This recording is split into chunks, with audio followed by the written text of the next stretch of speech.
যেখানে ইসলামে টিকটিকি মারার হুকুম আছে, তাহলে আল্লাহ তাআলা এটাকে কেনই বা সৃষ্টি করলেন? টিকটিকি এমন একটি মাখলুক যেটা প্রায় সব ঘরেই দেখা যায়।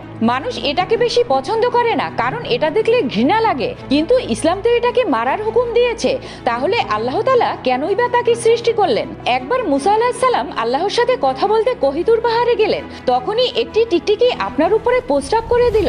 মুসা আলাইহিস সালাম অনেক রেগে গেলেন, আর আপনি আল্লাহকে প্রশ্ন করলেন, হে আল্লাহ, আপনি টিকটিকিকে কেন সৃষ্টি করলেন? এটাকে দিয়ে মানুষের তো কোনো উপকারই হয় না। তখন আল্লাহ তাআলা বললেন, টিকটিকিটিও আমার কাছে একই প্রশ্ন করেছিল, হে আমার রব, তুমি মুসাকে কেন সৃষ্টি করলে? সে তো আমার কোনো কাজেই আসে না এবং আপনার কোনো কথাও শোনায় না। মুসা আলাইহিস সালাম অনেক লজ্জিত হলেন। তখন আল্লাহ তাআলা বললেন, হে মুসা, আমি কোনো জিনিস বিনা কারণে সৃষ্টি করিনি। অবশ্যই আল্লাহ তাআলা সবকিছুই ভালো জানেন। লাইক কমেন্ট করে আল্লাহু আকবার অবশ্যই লিখবেন। যেখানে ইসলামে টিকটিকি মারার হুকুম আছে,